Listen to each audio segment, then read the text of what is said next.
نو که مور مې زما شهادت نه منه بیا ورته زما د وینو دا قمیص پیش کا چې دا د ستا د بچي د وجود هغه قمیص وینه دغه ده. او دویم درته دا سوال کوم زما نه مشره خور هغه ډېره بې حوصلې ده عمر یې کم دی هغې ته لږ زما لپاره تسلي ورکه او زما مور ته زما سلامونه ووایه. بس سلګۍ ووهلې ماشوم په شهادت ورسېد. فاصله ډېره وه دا مې راوسته را مې وړه قبر مې وکنسته چې ماشوم مې په لحد کې کېښودو یوه سخته زلزله پرې راله او دا ماشوم یې بهر ته وغورځو. حیران شوم بیا مې کېښوده بیا یې وغورځو بیا یې وغورځو. ما ملګرو ته ویل کېدای شي ما به اجازه نه اخیست دا ولې دا لحد نه قبلوي وی دې کې هوانه مرغان رالل غټ غټ مرغانو او دا ماشوم یې د ټونګو د پنجو کې اوچت که اوبه راویوړ. حیران شو واپس رالو په دې سوچ کې یم چې زه به اوس دا زنانه کور یې څنګه پیدا کوم. زما نه مخکې 9 مجاهدین روان دي پاسونو سواره دي زه رقې کلي کې پرې کوڅو روان یم یو خوا بل خوا ګورم او دا زنانه او د کلي خلک خپلو غازیانو ته استقبال ته راوتلي ستړي مشې ته. نو دغه مور او دغه خورې دا دواړه هم په دې دروازه کې ولاړې دي چې په دې لاره باندې دا غازیان تېرېږي که زموږ ورور پکې راشي زموږ بچی راشي. نو یو مجاهد چې راغی هغه ته وویل دې مورې چې زما زوی څه شو وی زه ستا زوی څه پېژنم هغه ته تېر شو. امیرالمؤمنین وایي ما د لرې نه کتل. دویم هغه م ورته داسې خبره وکړه نه همه پورې چې زه پرې رالم ما ته وي زما زوی څه شه وایي زه کوش شوم د اس نه. ما ورته وویل تا هغه بیبي چې ما ته دې هغه چنده کې زلفې رالیږلې وي ویې چې زه هغه بیبي یم. بیا مې ورته وویل چې ستا یوه لور ده وی او دغه لور مې ده بس او دغه یو زوی مې و. ما ورته وی چې زوی دې شهید شوی دی وی راته وی چې دا دې را باندې زیری وکړه خو ما ته به یې قصه بیانوي چې دا دې دفن کړی څنګه دی. ما ورته ویل چې دفن مې که 3 ځل بهر ته لحد راویشته بیا مرغان د هوا نه راله او دی په ټونګو کې اوچت. نو ما ته یې وی چې بس زه اوس زړه مې اوبوست ما زوی شهید شوی دی. ما ورته ویل چې ای بیبي اوس ما پوه کا دا تا ورته اجازه نه وکړې ولې وی نه ما اجازت کړې ما لېږلې جهاد ته خو زما دا زوی چې کله د 45 کالو شو په خبرو راغی او په مانځه ودرېده نو ده به د هر مانځه نه بعد پټه پټه دعا کوله. یو ورځ زه ورته پټ شوم چې زما دا زوی په دعا کې څه وایي نو ده به په دې وړه ژبه باندې دعا کې دا ویل چې الله ما ته داسې شهادت راکړه چې خلک د قبر نه راپورته شي ورځ د قیامت کې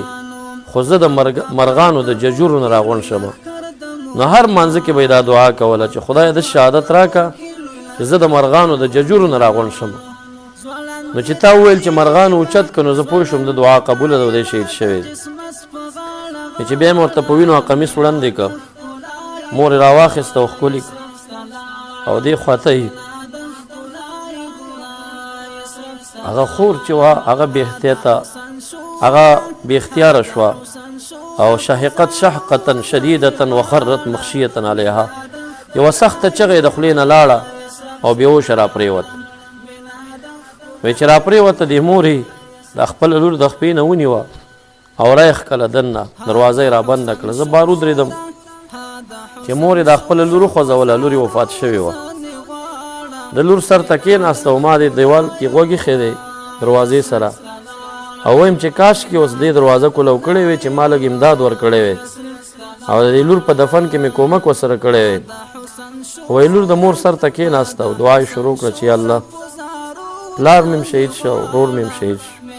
خاوند مې هم شهید شو هغه یو زوی و هغه هم شهید شو دا لور و دا مړه شوه زه نور دنیا کې ژوند نه غواړم ما ته مرګ راوله. بس وایي د لور د پاسه دا مور یې څملاس وغورځېده انا لله و انا الیه راجعون وفات شو. ابو قدامه مقدسي مدینه منوره کې څه بیانوي وایي چې ما د جهاد په صف کې عجیبه کارنامې او قصې لیدلې دي خو د دې کورنۍ غیرت او دا ډېره عجیبه واقعه وه زما د نظر نه تېره شوې. ما ته یو طالب خپله قصه وکړه وایي ما یو ځل د احد قصه واورېده دا د احد واقعات یو 12 غزوات ما کړي دي په کیسټو کې شته دي طالبان یې اوري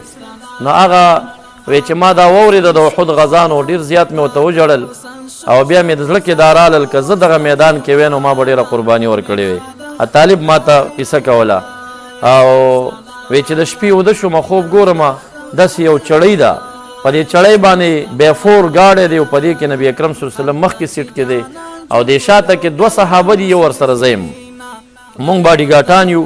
دا ګاډی په دې چړۍ روان دی یو ځای کې دې ګیر کار پرېښودو رسول الله مبارک امر وکړه چې کاڼی دې ټیر ته کېدی نو وی زه کوش شوم ما کاڼی لټو چې څو ما کاڼی پیدا کړ نو 2 صحابه مې کتل چې د یو ټیر ته سر ایښی او د بل ټیر ته سر ایښی نو وی دې صحنه کې زه راویښ شوم او غوږونو ته مې ګوتې وړې توبه مې ویسته چې بیا به زه دا ونه وایم چې زه د احد میدان کې وی نو ما به ډېره قرباني ورکړې وی. صحابه قربانۍ ته د چا قرباني نه رسېږي د هغې نظام ته د چا نظام نه رسېږي البته اضافي نسبت کوه چې دې دور فتن او په دې زمانه کې چې دغسې امارت او داسې د عدالت نظام نو دا په دنیا کې نشته دی او په ډېرو قرونو کې چې مونږ ګورو نه راغلی داسې وایه خو مقابل د صحابو د نظام کې فوقیت مور کوي. یو شیخ نه د الفاظ کله کله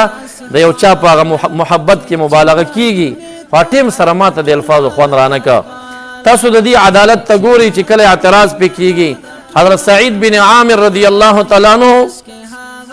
مبارک ورته وویل چې یا امیر المؤمنین زه چې کله د مدینې منورې نه تا راولېږلم ګورنر والي دې معرفي کړم نو چې زه را روان شوم نو زما د خپله بیبي فالج والې وه او زه چې دلته رالم نو زما بیبي د سهار چای نشي کولی او د ماښام روټۍ نشي تیارولی زه سهار چې ناوخته راځم ځان ته او خپلې بیبي ته د سهار روټۍ خپله برابروم او د ماښام روټۍ م خپله برابروم دا زما دا د رستو د مخکې تلو وجه دا ده وی ته د بیت المال نه وینځه ولې خدمت ته نه بوځې هغه ورته وایي یا امیر المؤمنین تا چې زه معرفي کړم تا ما ته ویلي دي چې ته د بیت المال نه بې وینځه بوځه زه ولې مخالفت وکړم ستا تا ما ته دا ویلي دلته لاړ شه والي شه خدمت کوه خو دا اجازت د بیت المال دې ما ته نه دی راکړی نوجوان ته وایي چې دا خو ستاسو غلطي ده چې اوسه پورې د خپل والي د کور غم مو نه دی کړی ما یو مسافر درته رالیږلی دی تاسو په کلي کې اوسېږي تاسو د هغه د بیبي تپوس هم لا نه دی کړی چا فالج والي. دویم اعتراض دی څه شی دی وی دویم اعتراض مې دا دی چې دی 15 او 13 ورځ ولې چوټي کوي وی یا امیر المؤمنین همغه مې جواب دی زما یو صادر دی قمیص نه لرم او یو ملنګ دی او زه چې د مدینې منورې نه ولایت ته معرفي کېدم زما همدغه لباس او زما بیبي م یو جوړه لري 15 ورځ چې زمونږ جوړې خیرنې شي زما بیبي بیماره ده نو زه په خپل کور کې خپلې او د خپلې بیبي جامې انځم او بیا سهار ته بیا راځم او په 13 ورځ بیا جامې انځم وی یو غلام به خدمت ته بولې وی یا امیر المؤمنین چې زه دې معرفي کولم تا ما ته دا نه دی اجازت دې نه دی کړی چې ځان ته خدمت ته څوک ووځي. وی درېیم اعتراض دې څه شی دی وی درېیم اعتراض مې دا دی چې ته د شپې مونږ ته ولې دروازه نه کولاوې حضرت سعید بن عامر مخ راته وکړه امیر المؤمنین ته یې وویل چې دې دوو کې زه په حق وم خو دې دوو کې به هم په حقه یم خو دا زما او زما د خالق په منځ کې پټې خبرې دي سوال درته کوم رانه مه کوئ. امیر المؤمنین بیا غصه شو وی زه وګرځېدم په خپلو ولایاتو باندې زما په والي اعتراض نه دی شوی یا به جواب ورکې یا به سزا قبلې. نوجوان ته وایي وایه څه اعتراض دی وی اعتراض مې دا دی چې ته ولې د شپې مونږ ته دروازه نه کولاوې وی یا امیر المؤمنین زه خدای تعالی خپل عبادت ته پیدا کړی نه ولایت ته پیدا کړی نه سرکاري کارونو ته پیدا کړی خو ستا اطاعت را باندې واجب و تا ووي چې لاړ شه والي شه راغلم اطاعت مې کړی د دې نه اخوا زه خالق عبادت ته پیدا کړی زه سحر کینم تر ماښامه یو فرض مونځ کوم سنت کوم نه ذکر ته اوزګار یم نه نور عبادت او تلاوت ته اوزګار یم ځکه چې ستا اطاعت دی او دې شي کې دې مقرر کړی اوس دا شپه خو مې پرېږدئ چې خپل عبادت وکړم زه د قرآن کریم حافظ یم زه چې هره شپه په 2 رکاته مونځ ودرېږم 15 سفاري یو رکات کې تلاوت کوم 15 بل کې او هره شپه چې ما ته دې دروازه ټکولې ده نو زه د خپل خالق سره په مناجات باندې یم نو زه څنګه هغه پرېږدم او دوی ته راشم. سعید ابن عامر چې جواب ورکړ امیر المؤمنین نوجوان ته وایي دې کې د چا حق دی وی دې په حقه دی وی څلورم اعتراض څه دی وی دې په منبر ناستې تقریر کوي بېهوشه شي دا ولې بېهوشه کېږي. سعید ابن عامر مخ راته وکړه او په دې سترګو باندې اوښکې رالې ویې ژړل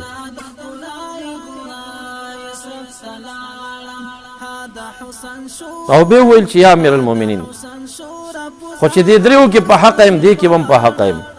دا زما او زما د خالق په منځ کې یوه ډېره پټه خبره ده دا را باندې مخ ښکاره کوه